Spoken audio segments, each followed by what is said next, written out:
Welcome to Deepnight Revelation. We will be picking up where we left off last week. Or did we play last week? Yeah. Okay. Yeah, it's been a crazy week. Yeah, that's right. You guys were the only game I played last week. Yes. So we will be picking up where we left off last week. Um, these guys have finally crossed the Great Rift and made it to the other side, to what is uh, being called Far Shore. And the hope, of course, is um, much like sailors that have been at sea for a very long time, especially in rough seas. I would classify this as rough seas. Um, the crew is excited for landfall, and so they have come into this new system, uh, which is a K6 type star. Bunch of planets around it, and initially, uh, the outlook is hopeful, especially with the number of planets. Before we get started, we would like to bring attention to the fact that we do have a merch store via Zazzle. uh, we've got T-shirts and buttons and hoodies and whiskey rocks glasses and beer steins and poster maps and all sorts of stuff on that store, all manner of things. And 100% of the proceeds from that store goes back into our channel, and it is basically there to help us make all of the ends meet for all of these minor little subscriptions that creep up throughout the month, such as Roll20 Pro or Incarnate Pro, or even saving for the software that we use to make these videos. And so, if you want to help us make those ends meet, if you like seeing the show on the channel, go ahead and go get yourself a Whiskey Rocks class. We appreciate everything you do for us. One thing to say about that merch store too is that when I say it's for the little things, um, it really, it truly is. I have set the profit margin on those items pretty much as low as it can possibly go. So, um, I'm not making more than God, on a Whiskey Rocks class. I think I'm maybe making 90 cents a piece, and that of course fluctuates as the market changes. So, um, uh, I don't think I've ever made over $1. So yeah, it's really is for the little things, but every couple of cents helps. So if you want to help us out, we appreciate everything you do for us. Somebody messaged me. Wes said he was going to be a little bit late. Oh no.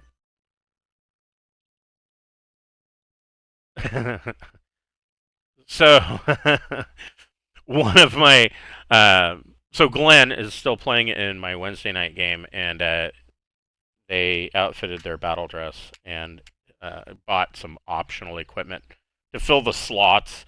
And he went, he decided to go big or go home, and so he, out of the 16 slots in his battle dress, he took up 15 of them with a vehicular weapon mount, and then mounted a medium autocannon, like a 25 millimeter autocannon on it, and finally got to use it for the first time. And so we had to look up the vehicular combat rules, like what happens when you use a vehicular gun on a robot.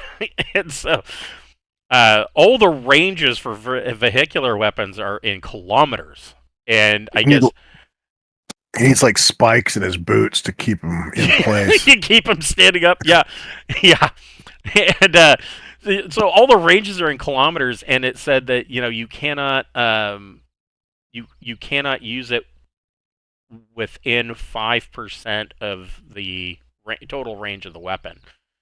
And so we figured it out, and it came out he couldn't use it at anything from 10 meters or below. And I was like, well, this works because, I mean, quite literally, depending on how you used the measurement tool, it was like 10.5 to 11.1 meters. And I was like, yeah, go for it. Fuck it. Yeah, I don't think he's really going to want to use it on anything that close. Right. Yeah. But he's literally a walking body tank. It's kind of amusing. All right. So you come out of jump, and this is the system that you see laying before you.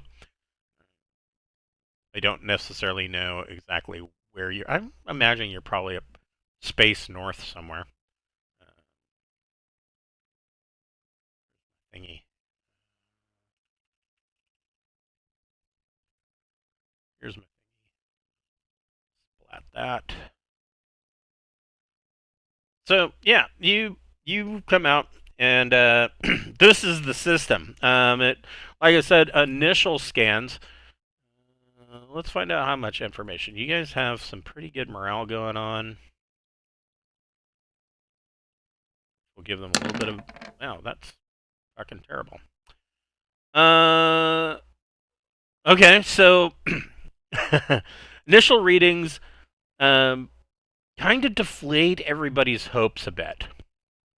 Um, Crew members were all across the ship have been talking. You know, it's been probably a couple of hours, since coming out of jump, and they are all talking amongst themselves, very very hopeful. You know that there seems to have been this idea amongst the crew that they were going to come out of jump at far shore, and for some reason they expected there to be like a garden world. They, like they were going to find, the Garden of Eden here, and it was going to be milk and honey from here out. Instead, what this scan Like, is, who the hell are they hearing that from? well, I mean, look at some of the other stupid ideas the crew have come up with. I mean, I mean, you really do have a 500 people crew of average American voters on your ship. They come up Yeah, with I all mean, sorts of weird ideas. in terms of the Navy, this is a pretty disposable crew. Oh, completely. Yes. Navy. I mean, as far as the Imperium, it's like, well, we're just gonna get rid of all these people. Yes. Yeah. Oh, you're a pain in the ass. Go on this trip. Yeah, Go go explore. go destroy that mold that's so far away that humans have never been there before. Right. And if you survive, come on back. Right. Yeah. Come back and tell us what you saw. So, the initial scans are less than promising. There are two small gas giants in the system, which that's good. And each of those gas giants have fairly extensive ring systems around them. And a typical gas giant fashion, they have their own small solar system of moons. And then there are a number of other terrestrial planets in the system, just rock balls. But two of the rock balls are a little bit more interesting than the others. Let's see. It is Planet 5 has an extremely thin atmosphere of carbon dioxide and nitrogen, but is extensively covered in water ice. And this water ice is very thick, up to a kilometer or more at most points, and much deeper where the underlying terrain has dropped away into chasms and ravines. And seems likely that at one point that the ice on this surface, it was actually liquid or semi-liquid water. But other than a few mountaintops, the surface of the planet pretty much resembles a marble. And there is absolutely no evidence that anything ever lived in the waters or currently lives in the ice or below the ice, or assuming there is a below the ice. Let's see. This world here is the ice ball. Planet 6, on the other hand, out here, is almost the complete opposite. It is shrouded in dense, heavy gases obscuring the landscape in a thickly yellow-orange haze of clouds. And part of your jump emergence procedure, of course, is to launch the pinnaces and some of the boats. One of the pinnaces did break atmo on Planet 6, and when it broke through the clouds, it was confronted by a harsh volcanic landscape mixing lava plains and sharp-edged mountains. The pilot says that it seemed to be a study in the uninviting. However, there are enough geological scans that are saying that Planet 6 could be a could be of interest as a source of materials, minerals, and rare metals and things like that. If you want to do more mining, most of the mining that like I realize that you spent what 4 months mining out that one planet so that you could do complete overhauls on your small craft. I would think that probably most of that material was used in the overhauls of the small craft. So, I mean, if you want to stock up, here's an opportunity, or possibly an opportunity. Now, of more interest, I need to figure. I think it's this one. Of more interest, there are a number of moons, and this particular gas giant does have a large moon. I mean, when you think of moons, you usually think of smaller bodies, but this one is actually about 9,300 kilometers in diameter. It's somewhere between Earth and Mars kind of size. Um, it is detecting as a atmosphere that is composed mostly of carbon dioxide and nitrogen, and of course that would be unbreathable. However, the atmosphere is exerting sufficient pressure that a vac suit wouldn't be needed. A portable air supply and perhaps goggles are entirely sufficient to support surface operations, and the average temperature is high enough that it would be possible to walk around in just shirt sleeves. Now, part of this, of course, is because of greenhouse effect, and so the surface temperature is much higher than what you might expect being at its current distance from a K6 star. The initial scan, they're not getting much back from this moon, although it does show that there is a greenhouse effect, and they're picking up some um, they're picking up some trace elements in the atmosphere that there may be some primitive life possibly, but their sensor op. I don't know. He had a brain aneurysm or something while he was turning the knobs and isn't quite able to attenuate it. If you would like, somebody can make a electronic sensors plus intellect or education check, and you get to add a +2 to that. If you will. Sensors. Sure. +2. Oof. It's going to be one of those nights, but you still made it. I rolled snake eyes. Yeah, well, I mean, how do you crit fail on a sensor check? I mean, I found little green men. What does that look like? I poked out my eye while trying to look at the screen. You do find, indeed, there is evidence of very primitive life. Mostly in the form of what looks like lichen and very simple fungus, not of the dangerous type. I mean, I don't recommend going down and licking it. You don't. I mean, or maybe whatever. What you are detecting though is there is a a small rocky escarpment. And from that area, you are detecting high ferrous metal detection. That's about as that's about as much as you can detect at this range. Strong magnetic readings could be large quantities of mineable metals. Okay. I think the first thing will be where do we have a refueling is going to be problematic or no. I mean, so we got the gas giants are going to probably be fine. Yeah, I mean they can even park right there in the gas giant, giving you a much shorter haul. There's no signs of other life though. We're not detecting any satellites or anything. No. Okay. Let me double check that. No. All right, and we were gonna leave a That's right. You were going to leave beacon, a beacon. basically explaining that if anyone is attempting to jump, um, we detected a Forgot about it was that. it was an asteroid. It was it was a comet. There was a it was a comet.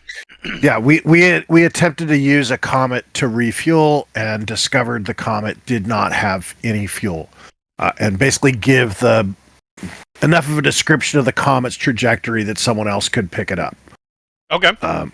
Just in case we don't want someone else to possibly make the same mistake we almost did, where they're like, hey, there's a comet, we can refuel there, let's jump to it, and then find out there's no fuel. So what? So, and here's a meta game, and I suppose that I should know the answer to this since I'm the referee and I can make it whatever I want. But the question that pops into my mind is, what has changed in 250 years? Because at some point, Far Colony Postulant with a J1 drive was able to jump out here, and not necessarily that they were able to cross the Great Rift, but I mean, where did they think they were going to go? Is more my question. They must have had some kind of plan, and in 250 years, a lot can change. I don't know. were they just hauling enough fuel that they could do five jump ones? Or They had enough. That ship carried enough fuel for 2 jump ones, and the idea was that it would do J1 and hopefully refuel, or do J1 and another J1 to hopefully refuel until they found a suitable place. Now, of course, they ended up where they were because they misjumped and had all sorts of wacky problems, but which could have placed them anywhere. But they must have had some kind of plan. And so I will bet you that all of the people that have joined our crew from their crew are just getting angry as they learn how our ship navigates this.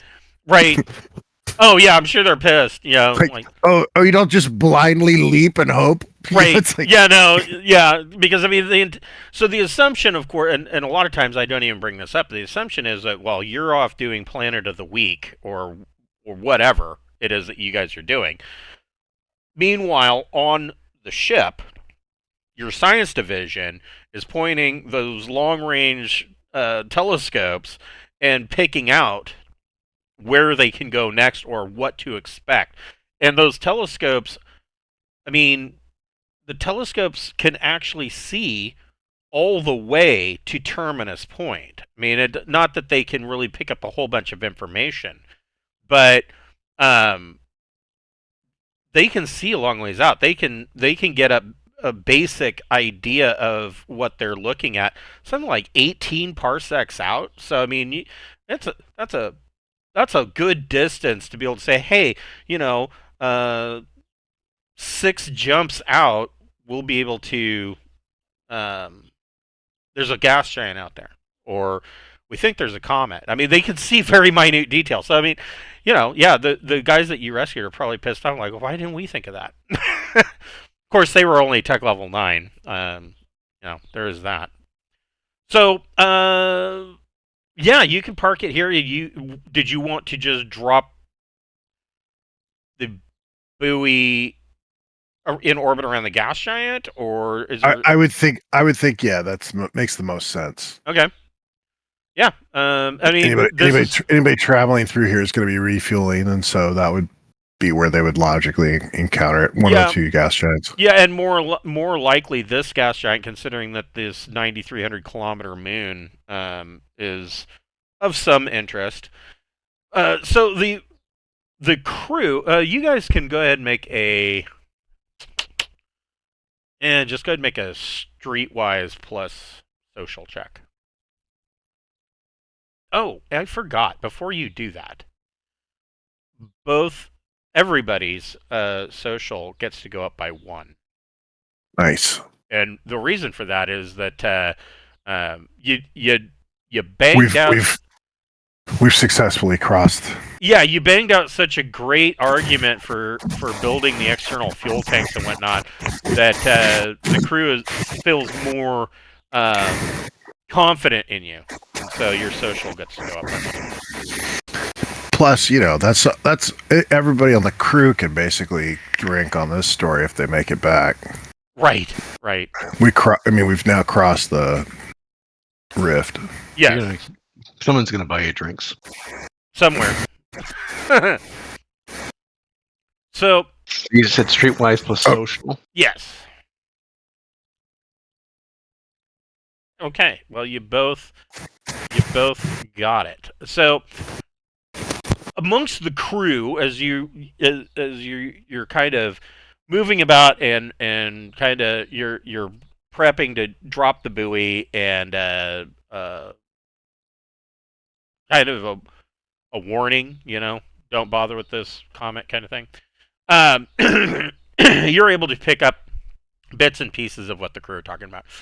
And in typical daytime gossip show aspect that the crew frequently fall into,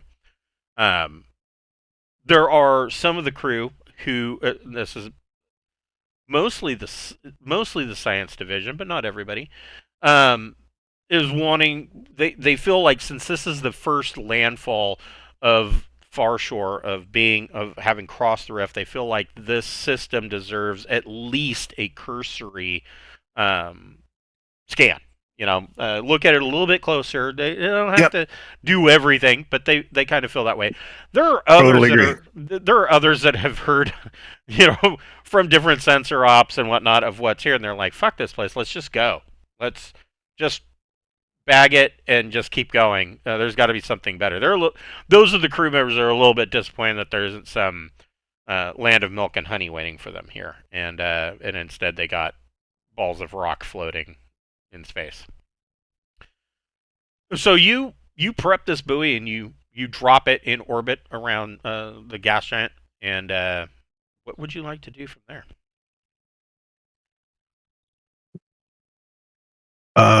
Let's go scan and catalog the planet with life.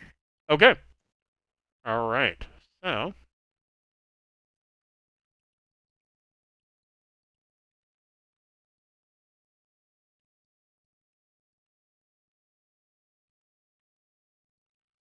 this is kind of the probably evolved from scum that got dragged off the space boots of the. Yes.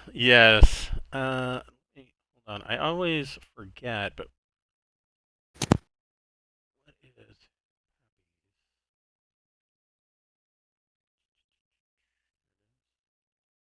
I'll just roll for happy.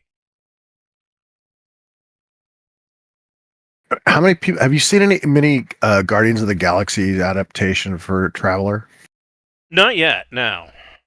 It is clearly really heavily influenced by Traveler. Oh, I'm sure it is.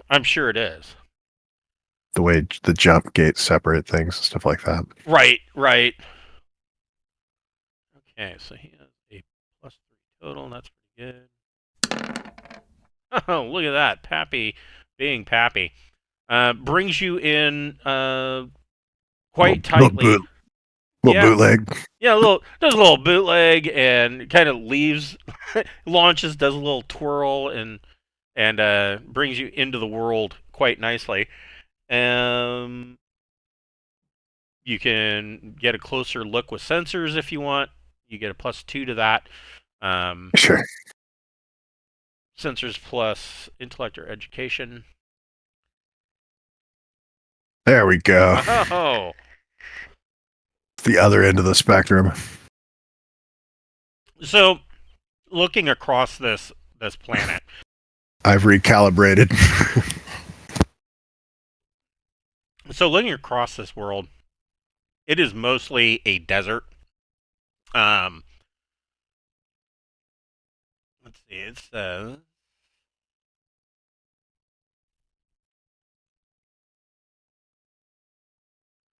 so it's mostly a desert. There are, as you detected before, the base primitive life here seems to be lichens and fungi, and these lichen and fungi are growing in sufficiently damp areas, but again, most of the world is desert, but there are some under subsurface aquifers that have enough seepage that come up to the surface to make these very small, damp, marshy areas where these lichens and fungi are growing. And so he's kind of Pappy's kind of giving you a high altitude flyover where you can get a good look with these sensors, and you notice pretty much throughout the planet you're finding these damp pockets, very small, and then you find a small area that is completely surrounded by desert, but there's a small area that is nothing. It's like a semicircle of green, and it is near this rocky escarpment where you detected the ferrous metal content.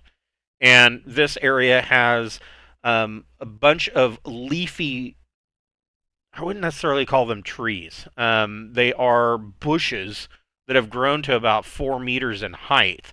And their canopy, they've grown so tall that their canopy is just hanging over clear to the ground. And there's just this large area here that is completely lush and green, and coming out from that lush greenery into the desert, the plant life seems to dwindle off the further away from this rocky escarpment you get, and it finally just dwindles down to nothing but what appears to be grass, and then it finally peters out into the desert. Oh, and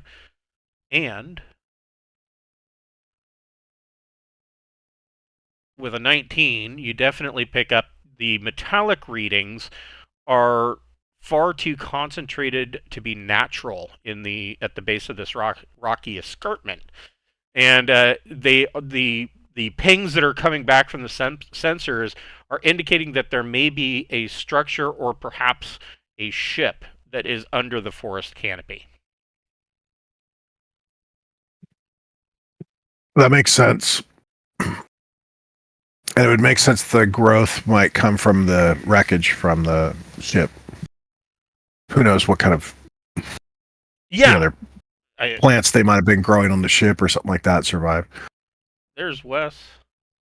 Hi, sorry. No worries. Things happened. Yep. No worries. I made it. You did.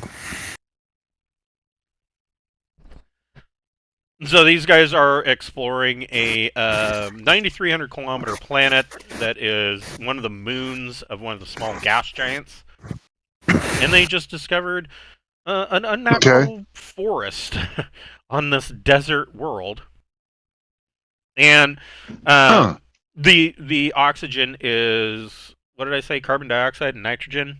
But the greenhouse effect is enough that there is enough pressure from the atmosphere as well as a warmer than usual surface temperature that an air supply and a face mask and goggles, you can get away without having to wear a vac suit should you choose, and you can even walk around in shirt sleeves. But anyways, so there's this forest. And it's surviving off all the carbon dioxide, thriving probably. That is the other thing that you immediately are detecting is that so there is, of course, like I said, the atmosphere is carbon dioxide and nitrogen, and again you rolled so astronomically high for sensors. Beneath the forest, this 4 meter canopy, you are detecting higher oxygen levels. Not enough that you would be able to breathe without the mask, but if you had a rebreather, it could, through artificial means, collect oxygen from the air and work. I could probably augment anybody that want to be able to go out and breathe the atmosphere. Yeah, just hold on. Let me give you a Seems little bit of unnecessary. surgery. I got a vac suit. I'm gonna be good. Okay, well, as your physician, I just feel it's important to give you all of your options. Yeah, thanks. Yeah. When you're a surgeon, everything is an option. Yes. So I assume you want to. I mean, this is interesting to you, yes? Yeah. Right. Ooh, Pabby sets you down as close as he can. The canopy here is just immensely thick. Whatever, as you get closer, you can realize that whatever is happening with this little forest area has been going on for quite some time. Decades, at the very least.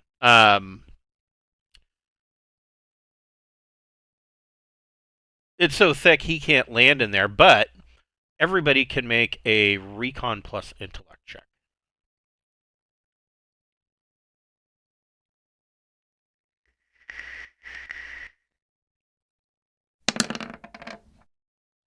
Eight.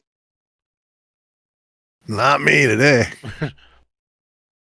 Okay, so Sarge's looking I out did the it. window. He's like, "Wow, that's a forest." And Bocephus and Mel are like, "Yeah, that's a forest." And the immediate thing that you initially notice is that there are no paths coming in or out of this forest. There are no signs that anything has entered or left ever.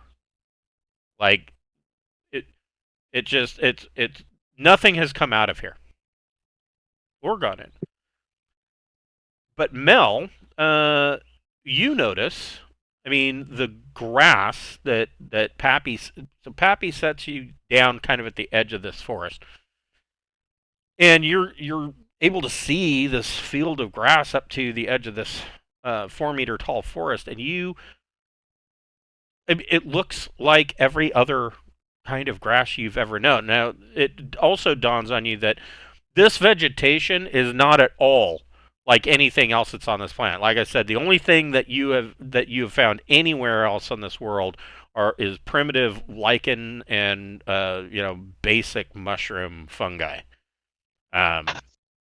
Nothing like grass or these 4-meter tall bushes.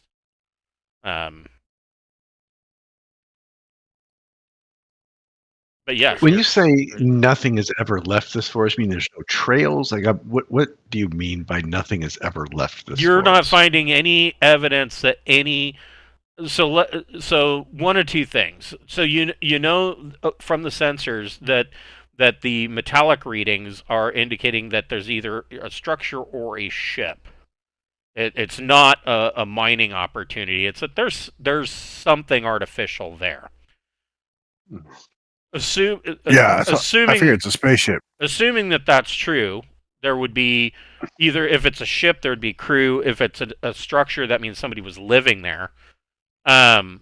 Nobody has come out. There's no paths that have led out. You don't see any signs that the vegetation has been cut away. In fact, the vegetation is so thick, the canopy hangs down and bends over to the ground so thick that you're probably going to need to use. I mean, at the very least, you'll want to use something like a machete to cut your way in, which you guys have plenty of survival knives that you can do that with.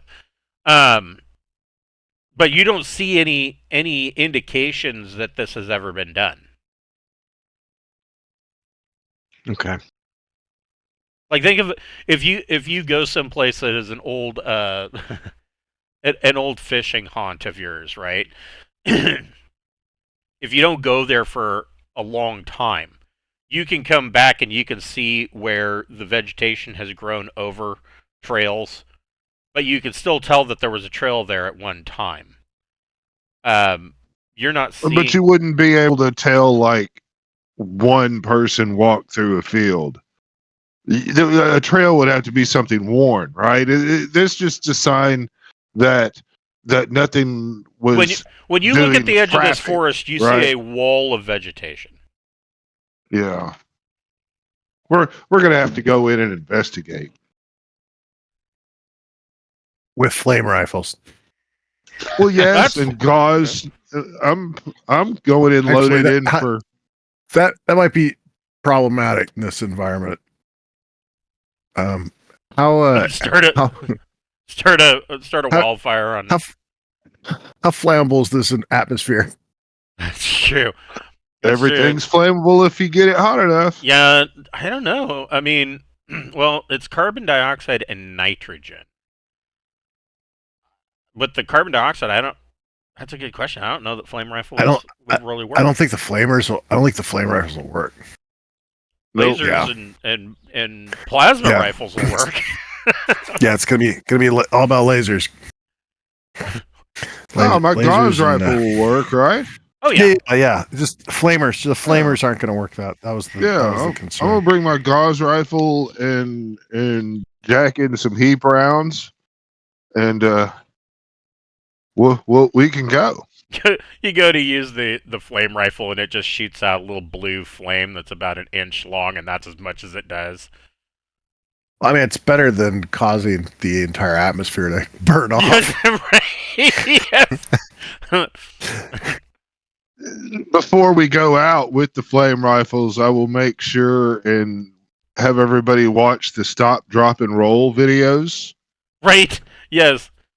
If you catch fire. Yes, and the Visqueen with duct tape videos. I'm not Like, sure I you know know- about that one. Oh yeah, well, in height of a chemical attack or a nuclear war, Oh if yeah. you just Yeah. if you put up Visqueen and around your windows and your doors That'll and tape save it you. with duct tape, yeah, you can go the long haul. Just that like way. hiding under your It's- desk during a nuclear attack will Yes, perfectly that save is you. how. And you know, It's with all of that it's- in all the Fallout games, you know, shouldn't they start you underneath the desk one time? Yes. You know, like okay, you survived because you were underneath the desk. And it's like in the 70s and 80s, and they had that plastic drop cloth that was just like looked like it was plastically cling wrap, and you know, it was basically okay. We're gonna put that over the windows to keep you safe. Right. From Yes. fallout. You know, it was like, you got to be kidding me. This is I remember I had this to is do all one of theater. those stupid nuclear drills in like the first grade. And Yeah. even in the first grade, I'm sitting there and they're like, "Okay, get into your desk," and I'm like, you know, maybe I was just a little bit smarter than the other kids around me, but I was like, that getting into the desk isn't going to save you from a nuclear attack. Yeah, you realize this is complete theater, and so then when the TSA started making us take our shoes off, you're like, I've seen this before. Right, yes. No, You know, you should lay down on your belly and make sure your head is facing towards the nuclear explosion so that part of your body vaporizes first so you don't have to put up with all the other shit. Right?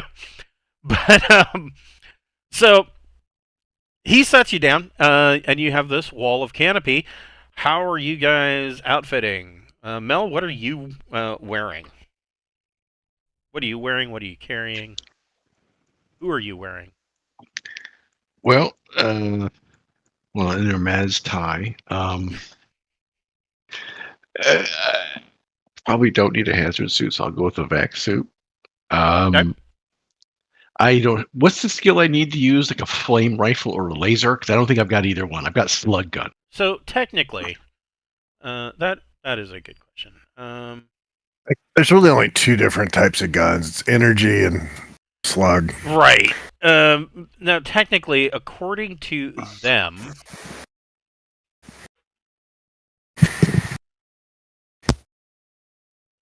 I think they were trying to say that the flame rifle requires like heavy weapons, but I think that's bullshit. That was the difference between the flame rifle from the From the Central Supply shop- catalog versus this Central one. Supply versus the one that's in the campaign. Yeah, and the one that's in the one in the campaign is good. It was comparable damage, but it's considered a heavy weapon or something like that. It's ridiculous. No, you just need. I think it had better range though, and there was something that it did do a little bit better. Yeah. So it may have had better range. So let me. Yeah, I'm just looking here. I'm pulling up the core. Pull up Central Supply. And we've crossed the rift, right? We are now officially on the other side of the rift. Correct. Yeah. Yeah. And so our social went up by 1. Yes, you get to add 1 to your social. Oh fuck yeah! Here it Not is. that that's the Instill Arms IW100 flame rifle.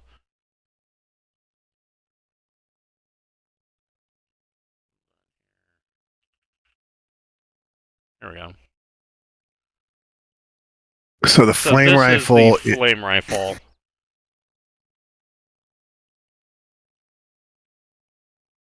It doesn't. It doesn't say traits. Fire. No shit. So yeah, I would just say that this would be probably gun combat. I guess energy, or is it slug? I guess either. I don't care. Well, I can't hit shit under the best of circumstances, so I'm going to stick with my Gauss submachine gun because I at least have a couple of points into slug. And you've been fucking shit up with it. I mean, you're fine. let's not. Slug's fine. Yeah. Slug's not causing any problems. It's only the flame rifle that'll be problematic, but that's fine. Would you like some heap rounds? I mean, high explosive armor piercing. Can't say no to that. Those sound pretty fancy. Here, I'm gonna throw this into the Greenwater server general. But this is this is from the Central Supply catalog.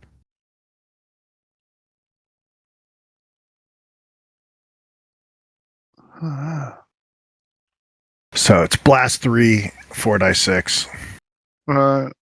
Yeah, this is the this one too. From here it's blast 3, 46. We have the ability to make the heap rounds. It gives you an extra d6 on the damage, and how many dice do you normally roll for your Gauss submachine gun? 3d6 plus 2. Okay, so then you'll get 3 on armor piercing. So you'll get 3 on armor piercing added. So right. here's what it says. It says high explosive armor piercing rounds use shape charged warheads or similar technology to penetrate thick armor before detonating inside the target. Heap ammunition provides a weapon with an AP trait equal to double the number of damage dice it rolls. So you would get. So you'll get 6. You would get AP 6, in addition to the AP of the Gauss SMG already.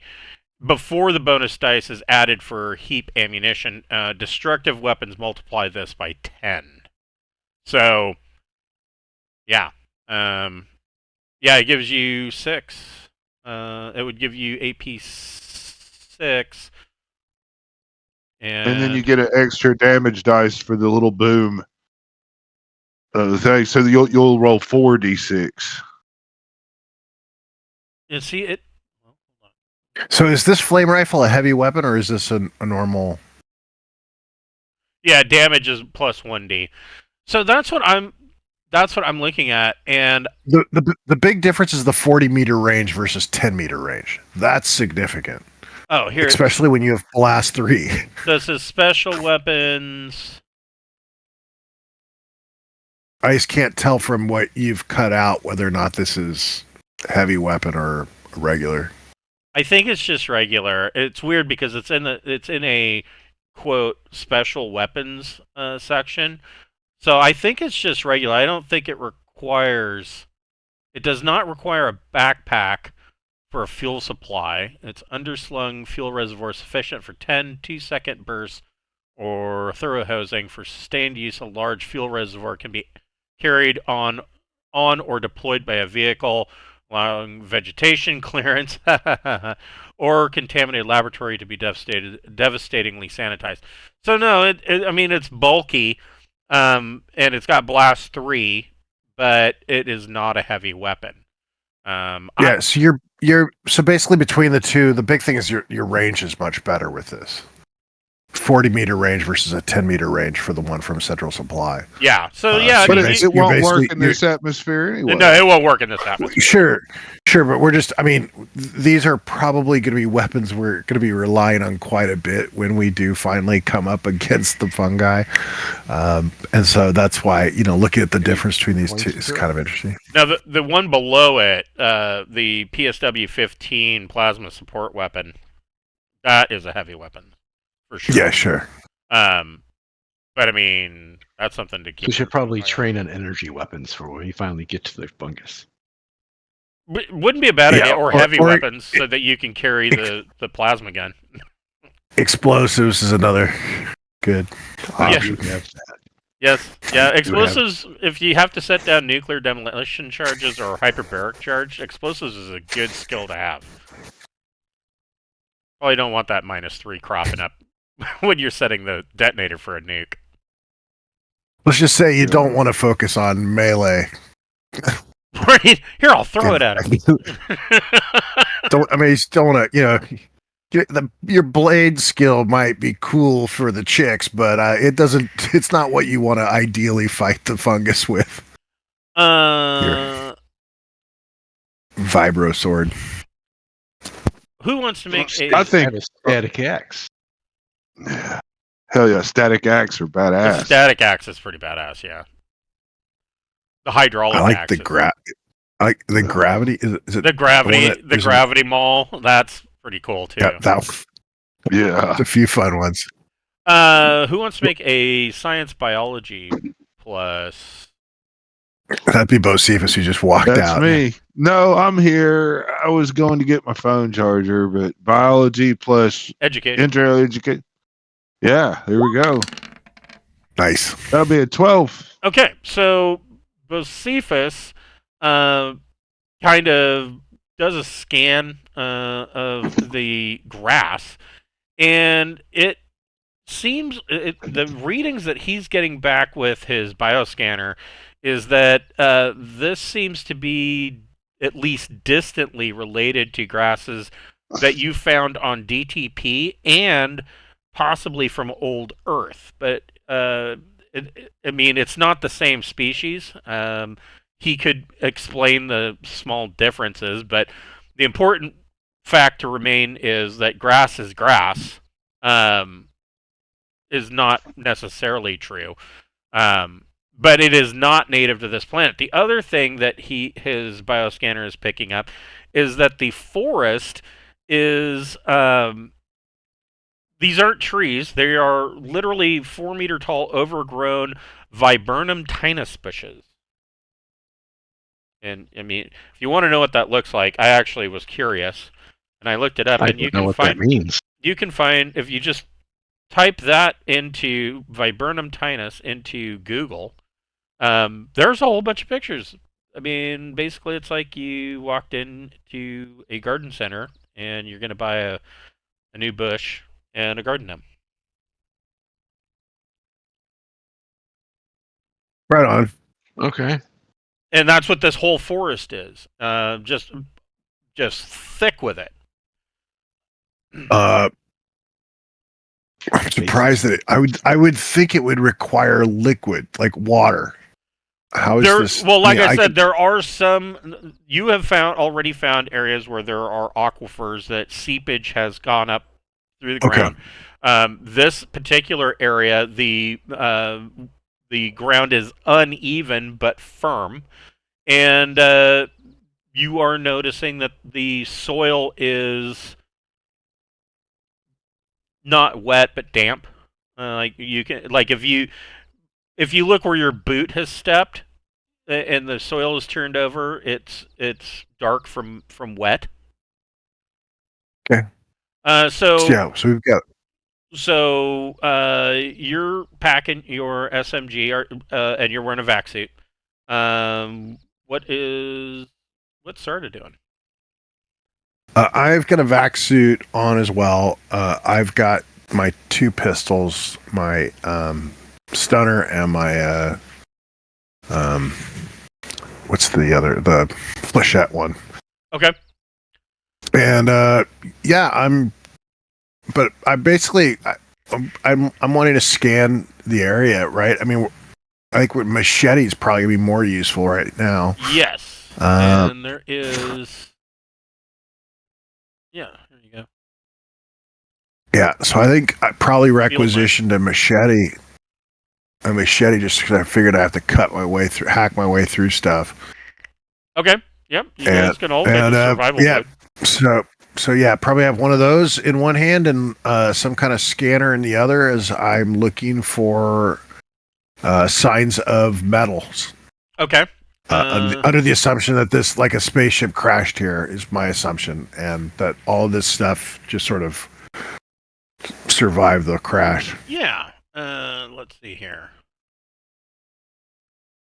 And I will have a machete. Probably won't be using it. I will follow up the rear. Right. I mean, yeah. I mean, the first guy cuts a little, second guy cuts a little more. The third guy should be able to walk through, and that is what I'm banking on. Yeah, yeah. We might even need to bring. Do we have a Paul Bunyan motherfucker? That we get him a swing blade, or a Kaiser blade, Yeah. Okay, and just point him in the direction and have him clear us a nice path, and maybe light some tiki torches every 20 or 30 feet, and yeah, you would have metal detectors, ground penetrating radars available to you. Ground penetrating radar, you would have tech level 11 advanced. Can detect anomalies up to 160 meters worth of depth and gives you a +2 to your sensors rolls. So I don't know who wants to carry that. But the metal detector, you can go ahead and make a sensors plus education check, or sensors plus intellect check, or education, your choice. Okay. do you have us an NPC to walk in front with a big old blade and cut us a path? I don't know. I mean, if you want to bring Stimpy for that, you could. Well, I mean, I'm really kind of hoping it's a big guy with, arms that look like legs. A huge guy. A huge guy. Yeah. Yeah. I want a big guy. Yeah. You do. I mean, Stimpy's got a strength of 5. So That's let me. So Sarda, you run a scan, and you are able to pick up a direction to follow into the forest, roughly northwest of your current position, entering the forest. I guess we can. All right. Just because I'm superstitious, I will do a life scan.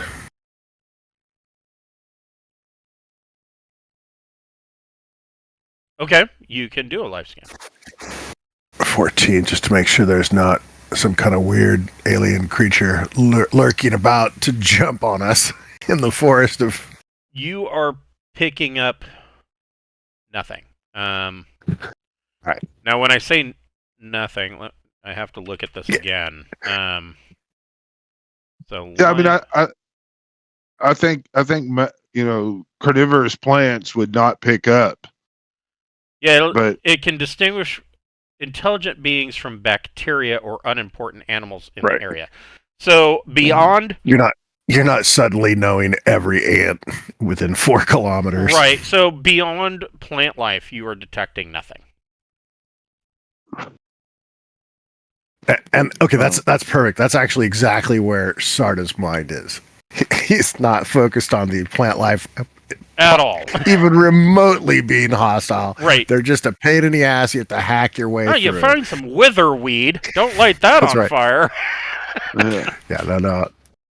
But Cephas will be paranoid because every time that we go somewhere, we always need to be destructive in order to get. I mean, it just seems like we always come across big shit Right. when we. Yeah. So And I figure I could shoot first, and if I have to, I'll go provide medical aid. you wanted That do no harm. You wanted to bring a big guy with you, and I think I can. I think you have that. I just need to find them. Yeah, don't you have like a list of NPCs that we're supposed to interact with from time to time Well, to I've got produce storylines that you I got want some. to throw at us? There was Yeah, that one really is. pudgy one. There's something even better than that. You have A mech warrior with a fucking axe. where It's like built in. It's like a weapon hardpoint axe just on his arm. right. Hell yeah. And it's got a chain. He can make it go down to a chain to do like a weed eating type motion with it. Here, what are these guys? Pow. The auto axe from Fallout. It's like an axe blade on a chainsaw. Right. There. You have one of your Erline that joined you. Oh, hell yeah. And Who can climb around and everything real good. he will have. Hell yeah. Or he'll just hate the place. Well, it's one or the other. They really like using robotics and augments and stuff. So, And are known for their monofilament blades. they're well known for their mono blades. Yes. How convenient! Look at that. So, if I remember these guys. What was These are extreme tool users. So, hell yeah. They get he probably has a remote ops thing that he's using. Some kind of robot to cut through, and he gets a +2 to anything done remotely. So he will be. I know what his name is. He who cuts. There you go. That's his name.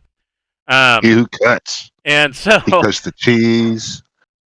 So you can move.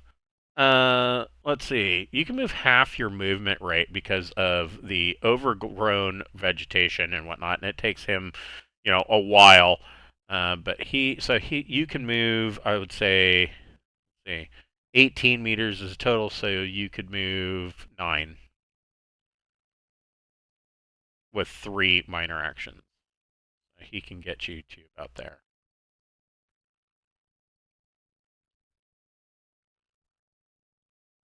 And I suppose I should give him vision. That would help.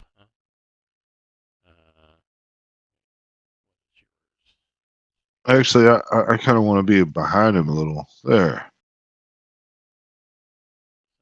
Because I'm following his trail, right? Yeah. Yep, that works. There we go. So he now has some vision. And, Mel and Sarda, you can move 9 meters.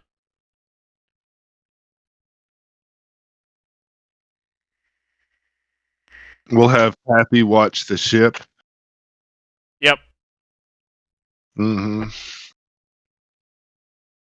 Make sure that they have a decent supply of cables that they can lower down out the back of the ship and pick us up just if need be? a big winch. Yeah, hell yeah. Preferably one with big breasts. The bar winch. Yes, the bar winch. Yeah. Rapunzel, let down your hair. Yeah. I'm trying to figure out how far I'm going. Okay.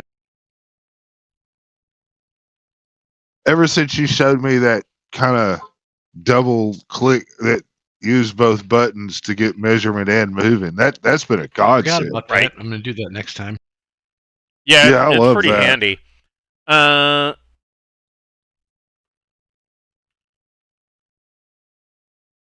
Just trying to. I can see what you. Yeah. So.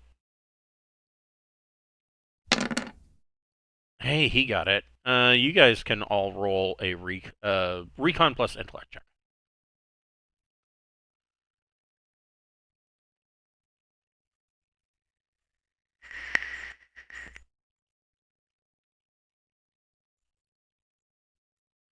Said recon, Yes. intellect. Yeah.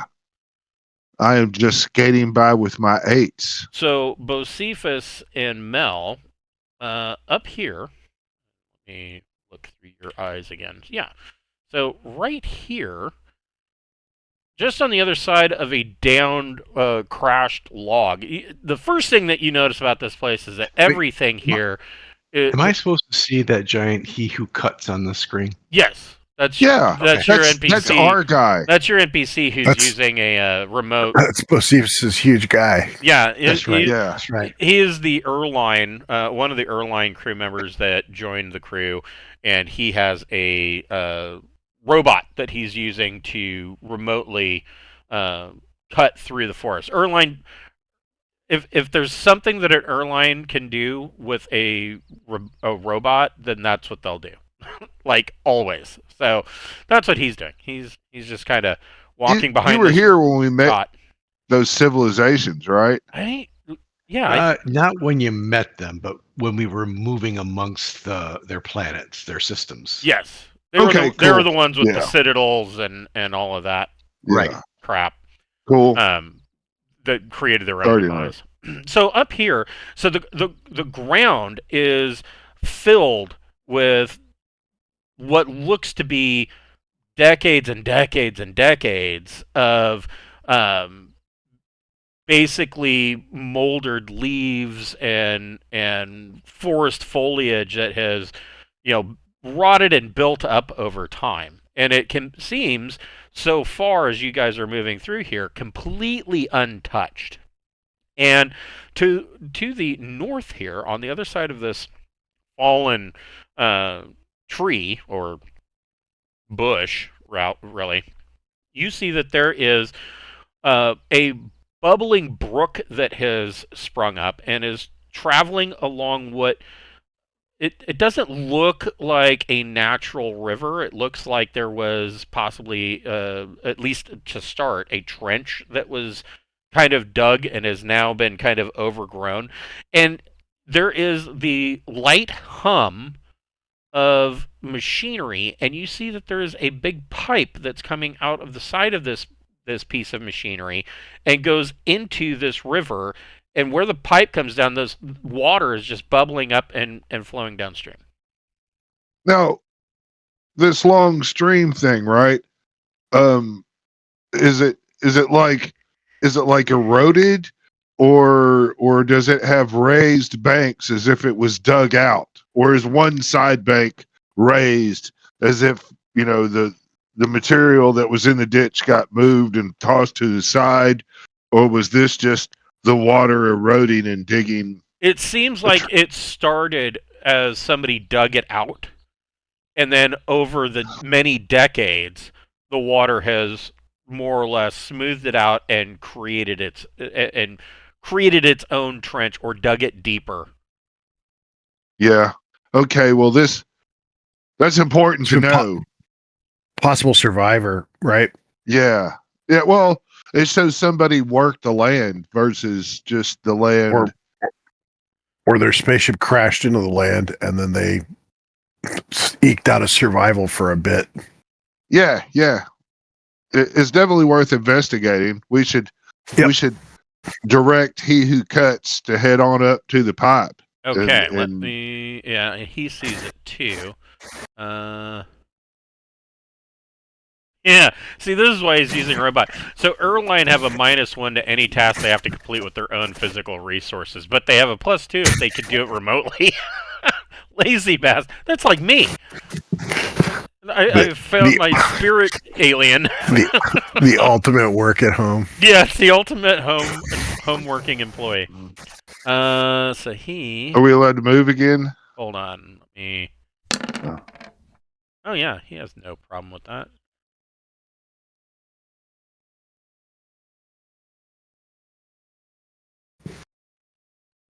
And I mean, he's big enough he can straddle this little creek. Yeah, you can move 9 meters.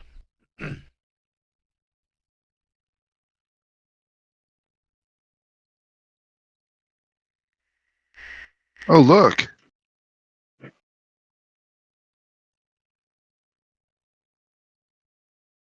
There's a lot of shit going on up around here, ain't there?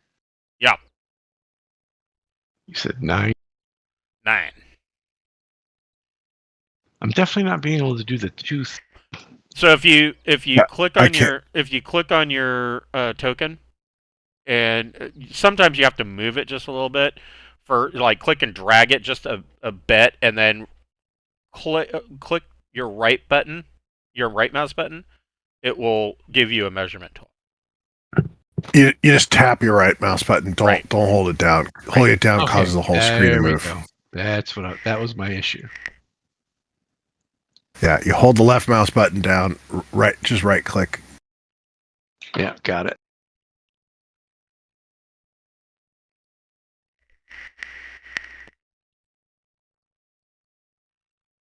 I mean, of course, alternately, you can just use the measurement tool too. But I'm seeing down spaceship over here. Yeah.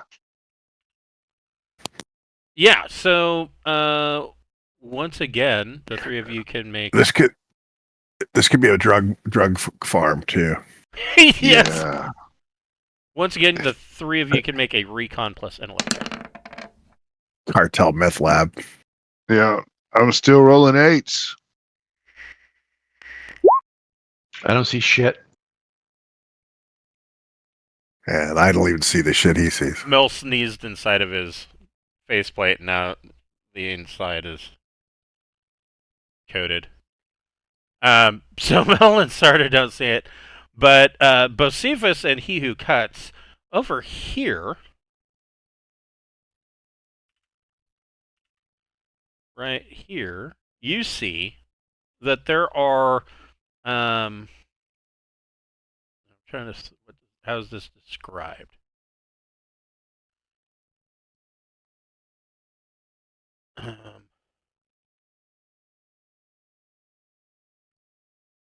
You see that there are neat rows set up of what looks like a metal spike has been driven into the ground, and on top of the metal spike is a small hinged container. And looking at where where these spikes are driven in, I mean there's a lot of them, like hundreds of these things, and where the spike is driven into the ground, you can see that it's hard to tell, but He Who Cuts suggests that there is there's a slight mound of soil that he doesn't believe is from buildup of the vegetation at the base of each of these, or I guess at one end of these where these spikes are. So there's a spike and then a mound. What are these weird square things across the river look like? Those are the Is it graves? That's what there are, spikes driven into the ground with a little hinged box on top of the spike. Oh, those are the boxes. Okay. And like, really, kind of, what is this? So Bocephus, you kind of investigate this. It is It looks like a piece of machinery from the probably from the environmental system of a starship that has been retooled and placed out here. And it is humming along, but you hear a sound coming from it that doesn't sound like it should be coming from it. Like maybe there's a bearing going out. If you want to examine it, you can make either a I'm not the guy to dig down in that. I'm Okay. gonna beckon for Mel to come do the education. The nerds. The nerds are Yeah. interested in that. I mean, Sarda might have it too, but I think Mel is the one that has the real Oh, yeah. badass mechanic engineering shit. He's definitely the better engineer, That's the except for jump drives. So you can make either a mechanic or, and hold on, let me, my brain like faded out on me for a second here, or an engineering life support plus intellect or education check, or a mechanic plus intellect or education check. Your choice. I do not have. I do not. Hold on, let me see what would be the best roll.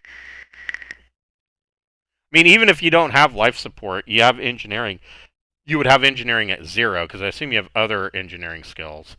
Yeah, and which means you're only adding your plus you 3. get plus 3 off the top for your education. So I did mechanic and got 9. So you look this thing over. It is indeed a processor out of what looks like it came out of life support section of a ship, and it has been set up. You can see that basically what this thing is doing is it is pulling water from the aquifer and causing it to bubble up to create this stream.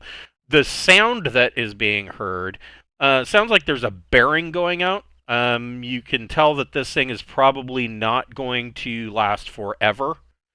But even if you estimate that if this machine goes out, this forest area is definitely going to shrink, but you don't think that it'll go away completely, because at this point it has drawn up enough water that the aquifer is naturally seeping out of the ground now, and so you doubt that this forest is going to go away entirely. It will shrink. That's cool. Yeah. We might be able to replace the bearing. Yeah. Are you guys wanting to head over to the thing over there? Yeah, and I mean, all this shit? I want to actually. Are these boxes? These are the spike boxes back here too. No, these are just rocks, but all along Okay. here Yeah, I want to really clearly. I really want to clearly document those. Okay. So you go over and you kind of, I mean, there's a metal spike, and on top is a small box with a hinged lid on top. And when you look inside, you see what looks like, it says, looks like a ship rank insignia and mission patches inside each of these boxes. I will record anything I find.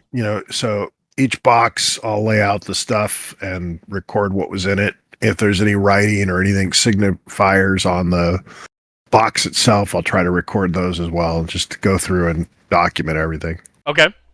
Did somebody bring? I mean, did you? So you're documenting everything in the boxes. Did you? My vac suit actually records. Right, because you got the camera. Yeah. So that's basically. I just want to do. That's probably going to be me for a while. Just documenting. So you determine that these. I mean, obviously, you determine that these are graves. There are 231 in total. Wow. Okay. Now, did any of you bring the ground penetrating radar with you, or I mean, do you want to investigate the graves themselves, or not so I'm not much? as interested in digging the graves up as. Yeah. I mean, this is our preliminary investigation of the area to make sure that, I mean, we're just here to assess and let the brainiacs come and do, Do the you heavy know, lifting. heavy research behind us. I mean, that's my understanding. And with that in mind, I want to, now that I'm seeing signs of stuff, I want to sit and try to run through send out a comm signal over every kind of a real broad bandwidth. Okay. And just because we're seeing the signs of life and stuff, I want to see if anybody's out there listening. I want to draw their attention. So, Okay. I will announce our presence. Even though I doubt they speak, my language. I'm still going to be like, we are the explorer party of the Deepnight Revelation. If you are receiving this signal, please respond. Here's unrequested nudes of humans that I will send. Yeah. These are common human STDs, Yes. and because I know that's what you're really interested in. Mel, make a recon plus intellect check.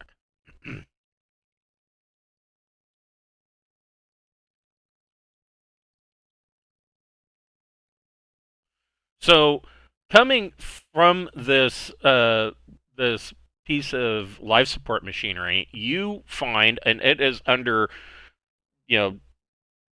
tens of decades of molded leaves and dead plant matter. There is a cable that runs from this machine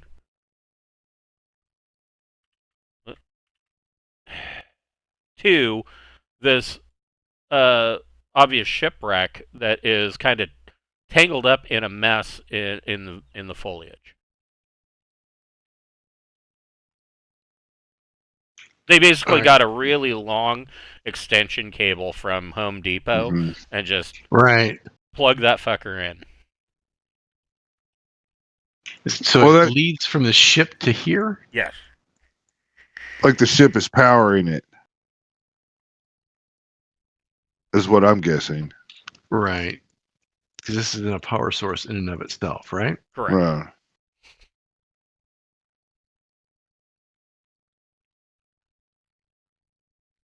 But it's not running now. It is running. It just sounds like one of the bearings is probably going to go out. And I mean, with a bearing like this, it could give out next week. It could give out 20 years from now. I mean, but you can tell that there's a part in here that is going south. Right. Well, that leads me to believe that there's possibly somebody or something inside that ship still. Unless they just all fucking died off and then they just left the power on. Like my kids would do, right? They just leave the fucking lights on. Leave all the lights on. Exactly right. He's headed to the ship. Is that what he's doing? I'm dying. Leave the lights in the kitchen on. Yeah, he cuts a swath, Exactly. moving forward to the ship. I'm going to go with him. And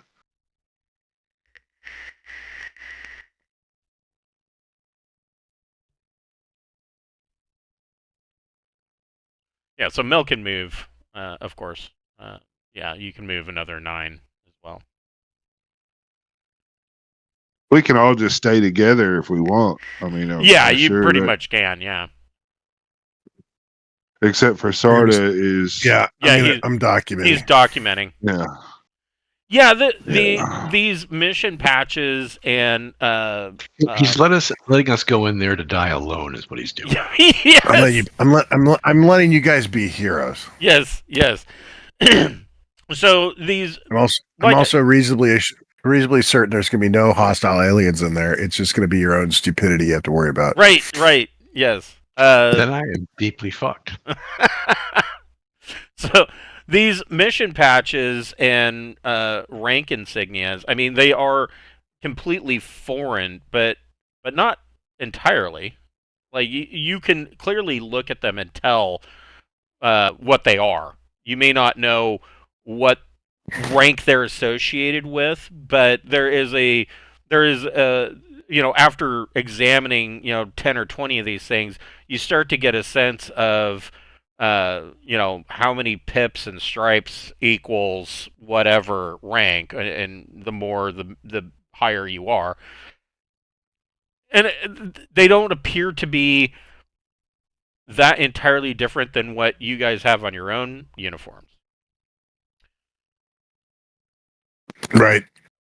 As Bocephus and Mel get closer, this is what you see for the shipwreck.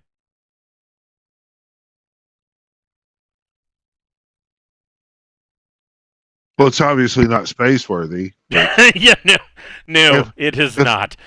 It's still probably the closest and best thing to a shelter that would be around for a space wreck. I would think. Right.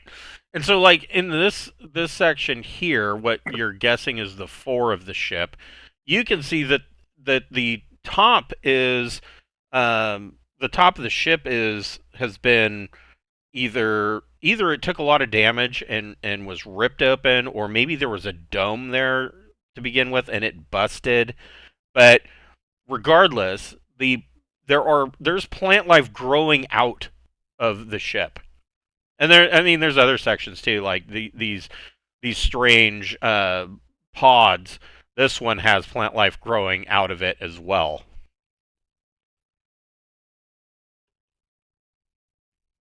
Well, does this look like a straight? I mean, it's obviously foreign and stuff, but does it look like the tech matches up with our stuff, or is it more advanced, or does it look more primitive, or I or is it? will allow you, because you are close enough. I will allow you and Mel to make an investigate plus intellect check.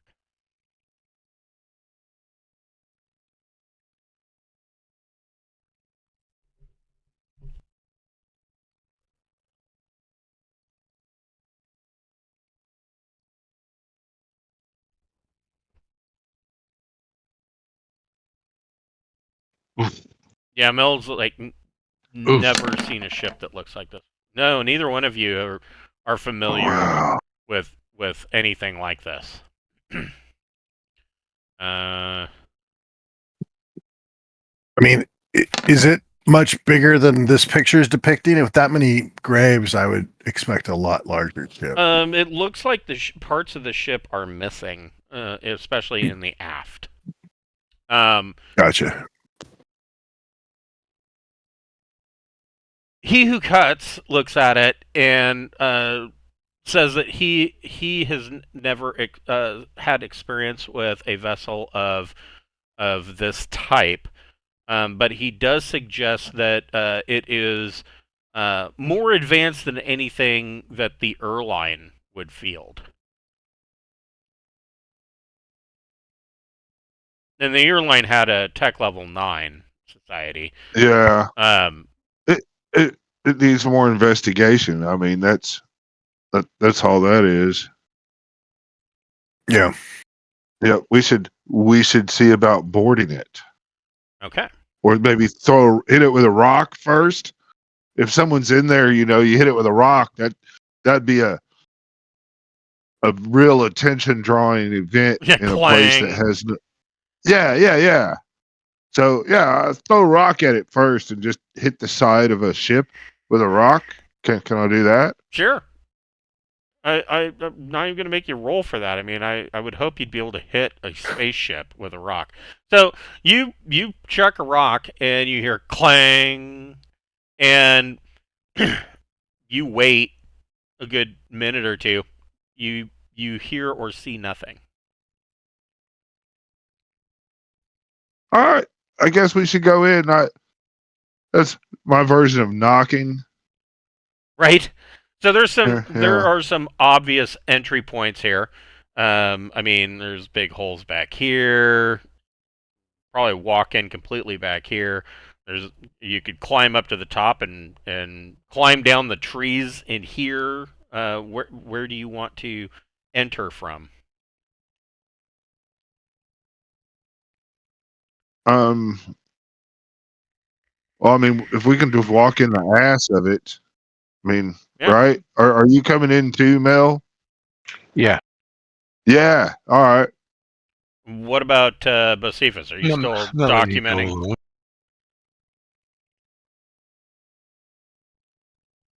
Or not Oh, no, Bocephus, Sarda. Sorry. Uh, if we lose radio contact, I'll go with them. Okay. If we can maintain radio contact, I'll continue. Okay. Because I don't think there's any real threat. Okay. So Mel and Bocephus enter this section, the aft section of the ship, and as you enter, you can see that there are several sections of the ship where the doors are still sealed, but a lot of them you can see that the doors are open. You can see, and as you move through the ship, every once in a while you will see a console that kind of faintly flickers to life and very dimly comes alive and then kind of just fades back down. Or as you're moving through the dark passageways of this ship, the overhead lights will then suddenly kind of dimly come on for a few seconds and then kind of dim back down. So there's obviously the power plant is operating, but probably in the highest level of power saving mode. Your estimation is that this thing has been here for probably at least 40 years, at least. And as you are moving through the wreck, you don't see any bodies in here. Go ahead and make both Bocephus and Mel can make a recon plus intellect check. That's 10. Okay. Both of you, out of the corner of your eye, as you are passing through an intersecting hallway, you both turn because you thought you saw something move. But when you turn and you flash your headlamps in that direction, you see nothing. You see a hallway with a bunch of turned over crates and whatnot and wreckage, but you don't see anything moving. I've got to try to detect life. Okay. What is that? Life detection is an easy telepathy, or Yeah, telepathy DC 4. yeah, I can't really fuck this up. So 10. You don't detect anything other than plant life. I'll tell Sarda. I'll tell Mel. I'm not really sensing anything but plant life, but if you just saw that quick flash of movement, it doesn't mean that plants can't move. I've known of several species that could, manipulate itself and move. So as you Could also be a ghost phenomenon. it could be a ghost, yeah, Yeah, scientifically speaking. So these pods, originally there were 4 of them. The aft pods are almost completely buried in dirt and foliage. The aft spheres are almost completely destroyed. And this section that you entered, you realize that it was the at least the lower portion of it was the aft cargo bay, and it seems that the top floor has completely collapsed into the lower section, is now kind of forming an upwards ramp leading towards the fore section of the ship. um, and the vegetation, the plants and vines have kind of grown through and started to clog the passageway, and you kind of have to use your survival blade to cut through.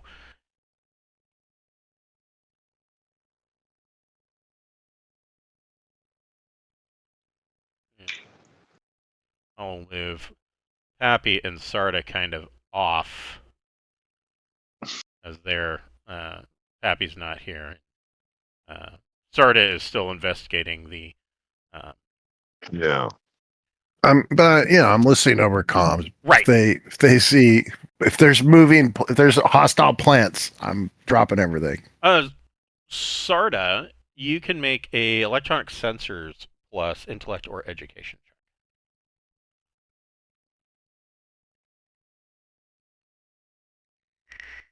check. So, as you are investigating these and kind of documenting these different graves, your sensors, you are able to penetrate a little bit deeper with the bioscanner. And what your sensors are telling you is that out of the 231 graves, so far you've counted 74 of them. The graves appear to be bodies of droin. Okay. The rest, the rest all appear to be humanoid, possibly even completely human. Do the droin have similar uniform emblems and awards? They have identical uniform mission patches and rank insignias. And it appears so of the droin that you're finding, you are determining that assuming that these other humanoid bodies are human, this was a completely intermixed crew, and there was no differentiation between rank and job titles. So the droid weren't enslaved or anything like that. Yeah. So I'll let the rest of the group know that this was a mixed crew of humanoid and droid. Okay. They seem to be. Can you try to get DNA samples of all of them? Well, that'll require exhuming them. We can maybe do that later. I just figured I'd document the graves first. Okay. So you guys, Mel and Bocephus, the way the ship is kind of designed, you pass through an area that is completely overgrown with foliage once again, but you can both make a recon plus intellect check.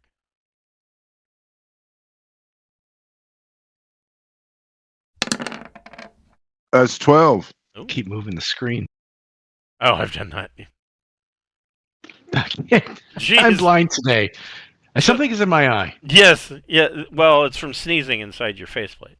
Bocephus, you kind of think that this was probably a command and control area, but moving some of the foliage out of the way from these consoles, you can see that pretty much everything on this command area, or perhaps bridge, seems to have been stripped or purposely destroyed. And you do find some areas that seem to have been destroyed by fire.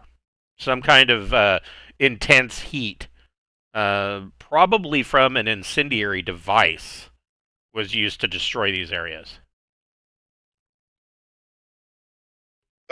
Is there like writing or stuff on the walls? You know, I mean, every ship and everywhere has to have stupid little tags that say shit like, you know, danger or, you know, warning labels, anything like that. Make an investigate plus intellect check.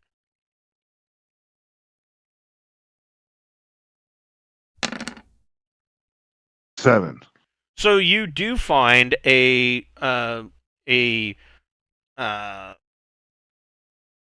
strangely familiar alien text on a wall when you move some foliage to the side, and your translator perfectly translates it. It is the same language from the Far Colony postulant, and it is designating ahead of you that beyond this door is the science area or science division. The translator's having a little bit of problem with it. It basically it's saying that it's some kind of laboratory or observatory space. I will share that information. And they're like, yeah, This door That would is make closed. sense. yeah. But you do see that this door does have some lighting on it, so it appears that there is power to the door. Well, I'm going to look at Mel expectantly. Me? Well, I mean, you're the guy that knows how to open up stuff, you know? I mean, If you mean by blowing it up, yes. well, I mean, you have mechanic and engineering and I maybe do. explosives. Yeah, I mean, if you want to blow it up, that's your call. You know, I'm just, you know, I'm not really human, but I'm just sitting there with these big eyes, just kind of blinking at you. Big dolphin eyes. Uh, Every once in a while, a little bit of steam comes out of the back of his vac suit from where his blowhole is. hell yeah. It smells faintly of rotted fish and seaweed. Yes. Just trying to picture this. Yeah. All right. So, yeah, I'll try to use my engineering to see if I can get the door open. Okay. I got some. My strength is in power, so maybe just Sure. Go ahead and make an engineering power. overpower that Yeah, shit. engineering power plus education check. No problem. Okay. So yeah, Mel steps on up and he moves some vegetation to the side and he finds an access plate. And the access plate is already open. It looks like somebody's been, at some point, somebody's been in this access plate, and there you can find that the wiring harness has already been pulled out. Some of the wires have already been stripped, but Mel is able to essentially hotwire the door. Damn copper thieves. Yes, the meth heads have come in and stole all my copper. Come here for the catalytic converter. yes, this ship has no catalytic converters. All the copper's been stripped. But I was yeah, at a PTA meeting one time, and they were trying to come up with a way to make money. And I said that perhaps we could take a big old thing of copper, and when people come to steal it, we jump them and try to get the bounties on them. Surely they'll have warrants and have skipped bail and stuff, you know? And I'm sure all and the then- parents just looked at you like you've lost your mind. well, yeah, I mean, you know, I was joking, but hell, I would have went for it if they wanted to go that route. But I thought it was funny as shit. You can tell the people with a sense of humor were laughing, and the low IQ people were taking me seriously. Right. Were trying to explain to me why we couldn't do that. And so, you know, I'm advocating on, you know, I'm just being the devil's advocate.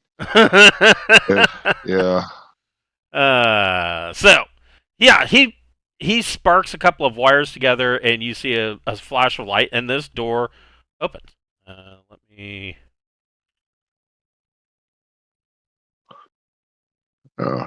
I will nod my Open big sesame. dolphin snout up and down now. Like, yeah, hell yeah.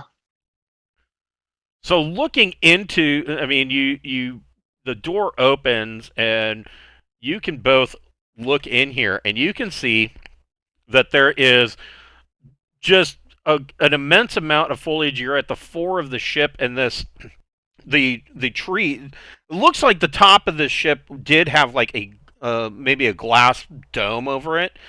Um, and but I mean, it's hard to tell, but it looks like plant growth was the initial purpose of the, or at least part of the purpose of this area.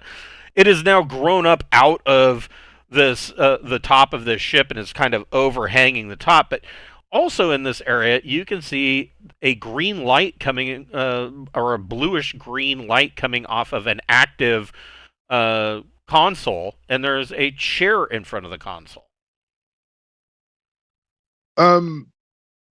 What can I get an air reading in here? An air reading? Well, yeah. Is it oxygen? Is it the same tainted shit? Was Yeah, this a place that? I mean, there is a higher amount of. I mean, there is a higher amount of oxygen in the canopy of the forest than there is anywhere else, but not high enough that you could take your helmet off and breathe it. But if you had like a rebreather, it could draw enough oxygen out of the air to sustain you. Yeah, I was mainly wanting to know is if this area that we're walking in right here, if it, seemed like it was, being maintained by life support of some sort. No. It would, yeah. That was more of where I was saying. I think should we go in, Mel? Yeah. All right. Check that terminal out at the very least. Yeah, you can move through here. Did I just walk out? This is outside? Yeah, this is outside. There you go. You can move up to 9 meters. Oh, so it's still thick? Yeah, it's still thick in here. Set the console over to the left. I moved 6 so far. Is this vegetation, is it more in line with the shit that we've seen outside, or is it more in line with the shit that we saw them having on the colony ship? It is exactly the same kind of foliage that you see outside in this forest around this ship. All right. In fact, it would probably be Bocephus, you can make a science biology plus education check.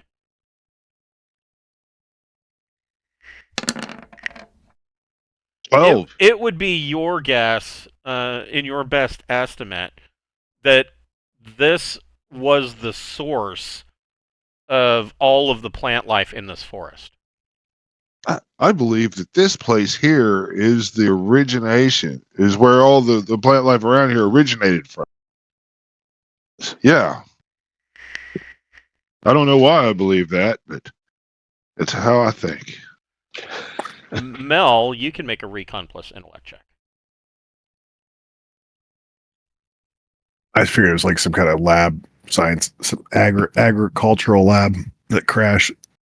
Well, yeah, because that falls in line with the other kind of ship that they had. These people, And the single type of plant that's everywhere that was just invasive and grown very big. Yes. Outside.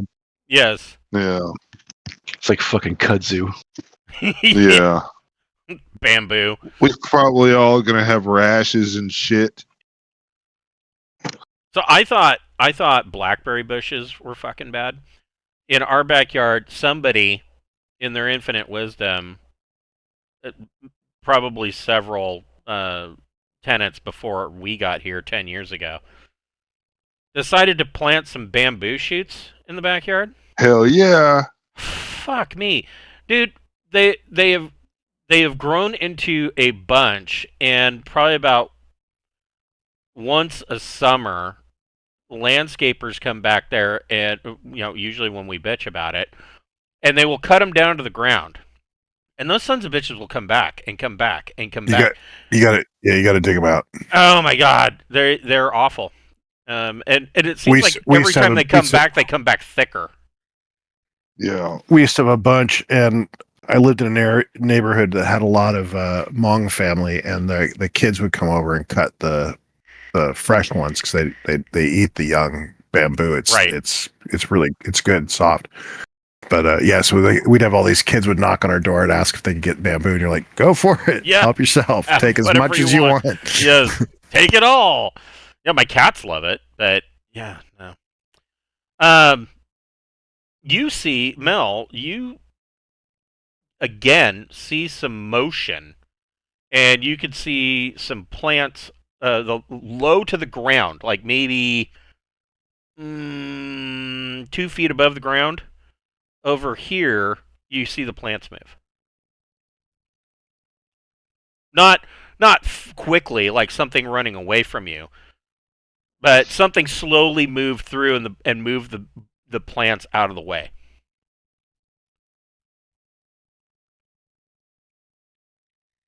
Okay. I probably shouldn't just point and spray the area. It's probably considered bad form. Well, you know.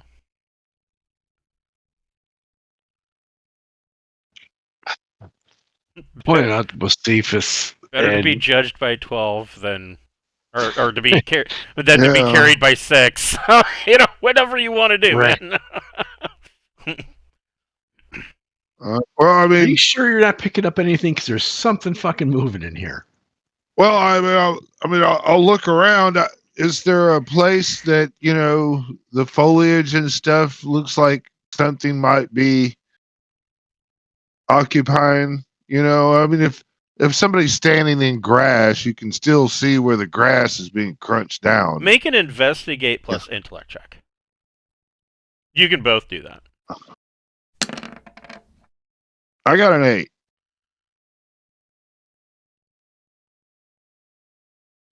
So, yeah, Mel's not able to pick up anything, but Cephas, you see some area of the vegetation that looks like it looks like it's been rolled over with a soft balloon type tire.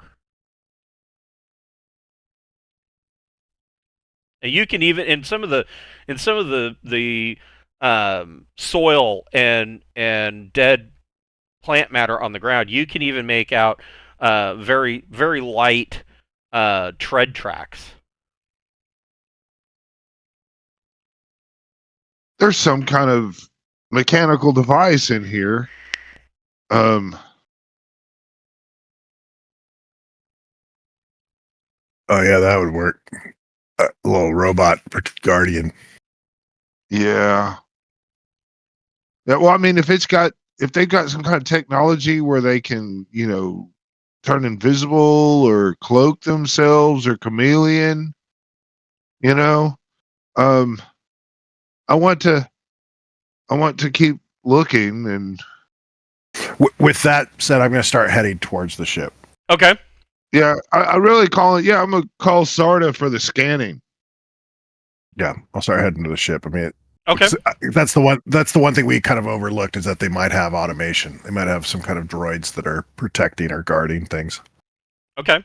So and I'm gonna tell Mel to just be ready. Look for traps. Yeah. So yeah, I mean that's about as much as you're discerning. You see these very light tire tracks, and of course you're now close enough. You can see that there is a body, really just a skeleton, sitting in a chair in front of this console.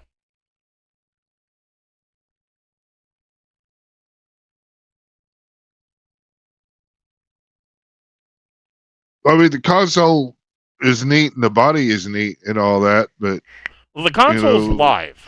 There is that blue light is coming from that console. all right, I guess I'm gonna head over this way. I'm telling Mel to be ready and look about and shit.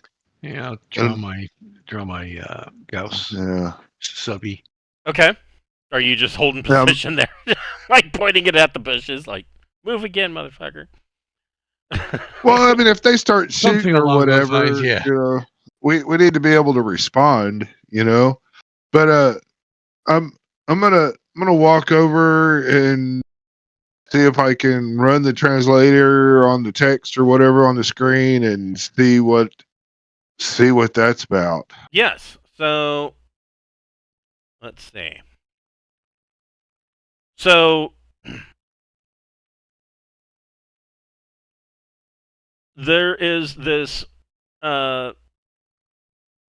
body, skeleton, and it is wearing a what you would describe as of course it's a little bit decayed and whatnot. It's been dead for quite some time, but it looks like it's wearing a typical spacer's jumpsuit, not unlike what standard crew aboard Revelation wears. And Last man standing. yeah, and you can see that on the floor, the right hand is kind of off of the chair, and you can see that on the floor is what appears to be a pistol. Looks like almost like a standard issue auto pistol that you've seen from Charted Space. It's very similar. Not a make and model that you would recognize, but I mean, a gun is a gun is a gun, right? Sure.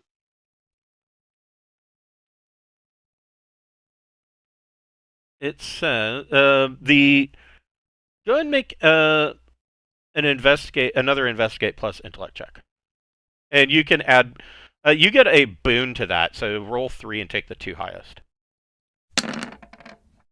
So 5 and 6 is 11, plus 1 is 12. Okay, so your translator picks up that according to rank and rank insignia and like crew designation mission patches, that it appears that this was a technician, and it can't make out the entire name because part of the name tag on her uniform has decayed off. But the opinion of the translation is that this is likely a female. But I'm really focusing on the words on the screen. And leaning up against the screen, you find an old dirty shovel is there. And Just finished burying everybody.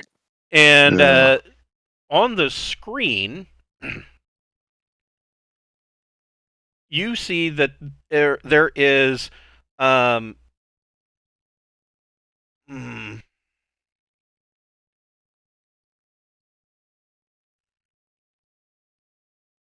there is a login prompt for ship's logs and astrogation data. Oh, it's beautiful. Oh, hell yeah. I am not going to fuck with it. Okay. I'm going to... Mel. Yeah. Yeah. Don't fuck with it. No, your computer is probably one of the better. All right. I've got 2 ranks in it. That gives me a 3. So Mel, your plus 3 is as you're sitting there with your gun, kind of eyeing those bushes. The thought occurs to you that this whole ship is like a treasure trove of salvage. Like your broker mind and the black market of Revelation, you're like, man, we came through here. There's a bunch of shit that we could take from this. Most of it's still intact. I mean, there are still some consoles you're seeing that have this incendiary damage to them. But there's a lot of stuff here. There's a lot of copper. A lot of catalytic converters. All right.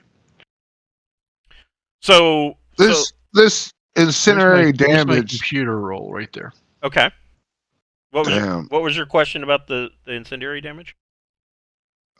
Is it like someone throwing incendiary grenades and flamethrowers, or this like just mass impact No, damage? what you're seeing is chaos something that was from- deliberately placed, a source that it was deliberately placed to do the maximum damage that then burned out from wherever it was placed.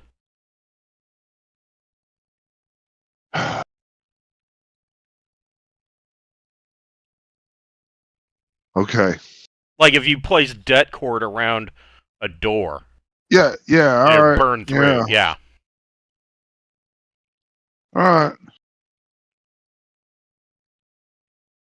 So Oh, yeah. Mel, you come up and you start to do your bit getting through this. The 16, you do get through it. And you are able to log in. And the second that you log in, the screen changes to a red color. And Well, that's universally not a good sign. And it says on the screen, according to your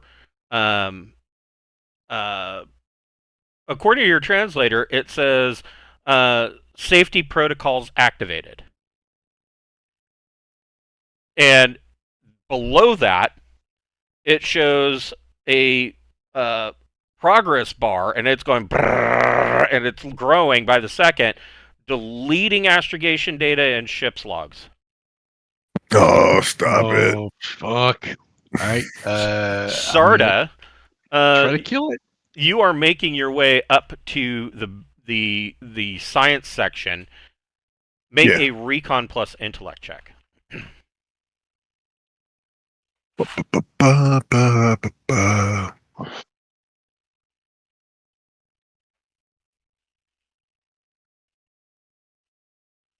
That was a Six. damn near perfect roll.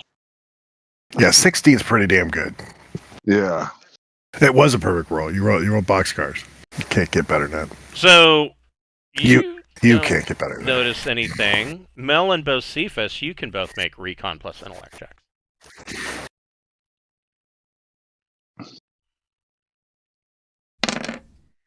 Fuck.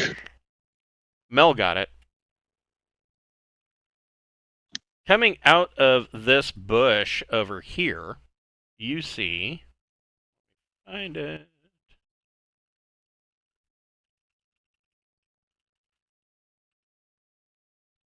You see this. Oof. You guys take care of that. I need to try to shut down this fucking this security protocol deleting fucking data. Okay. All right. You do that, and I'll take care of it.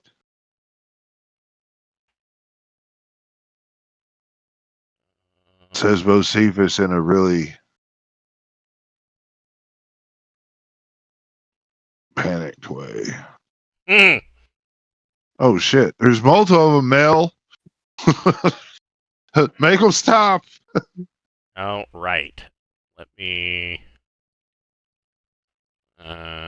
do this. Get this to cooperate. There We're we gonna go. do initiative. Is that what we're gonna do? Yes, let me get you guys on the board. And everybody can roll initiative. Oh, I got on there twice somehow. Oh, sorry. It's because you're going twice. Hell yeah!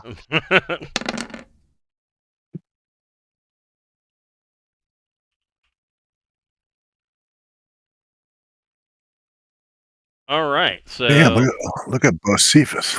I know, right? Screwed up his recon check, but smoked it on initiative. So Bocephus, Mel points out that there's a robot here. What do you want to do? Mm-hmm. I want to shoot it. Okay, which one are you shooting? This one? Yeah, I'm going for this one here because it is the closest to my buddy Mel, and I'm supposed to be watching his back. Okay. So I can aim, right? And I'm at short range for my sniper rifle. So plus All one right, for short range. right. And then +1 for aiming, right? Yep. Okay. So 10. That is a +2 to damage. 40 hits. Fuck. Right? So I go.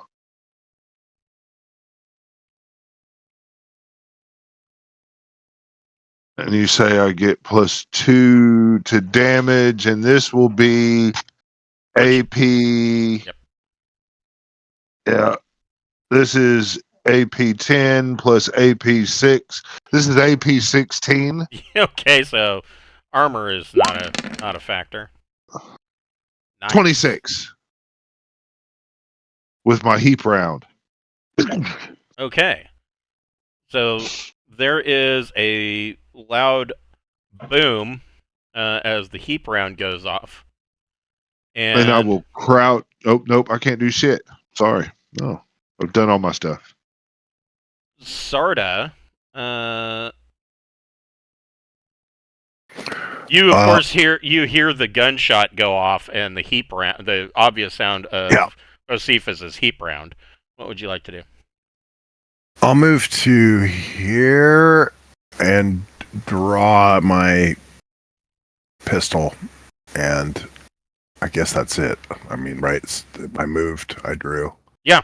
Okay. Yeah. Security robot.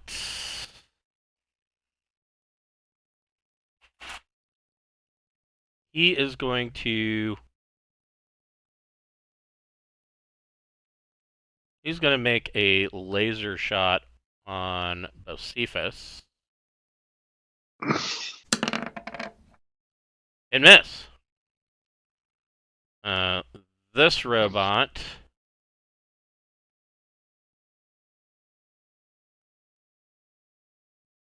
is going to make a laser shot on Josephus. Jesus. Robots, damn it. And trundling up from behind for Sarda, this robot is going to make a laser shot. Oh, the one I was unaware of. Yes. Jeez. And all of them kill the walls. Mel, Pew, pew, pew. you are hacking the computer. What would you like to do? How big do these things look? So they are. So essentially, what these things look like is they look like they were modified, like cargo bots, like basically ground sleds that have been modified into being, makeshift tech level 12 security bots. Gotcha. They're basically like the size of a ground trolley for moving. Yeah, they kind of look like they could be defeated by flipping them over. That's why wondering what we're facing here. Yeah, basically. Okay. So Mel, you are hacking the computer. If you want to keep doing that, it would be an electronics computers plus education check. And you get we need this data. And you get a you get a +2 to that for your computer, or because your portable computer is TL14.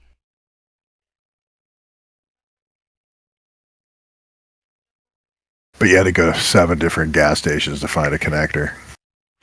Right. And you paid like 20 credits for it. Yeah.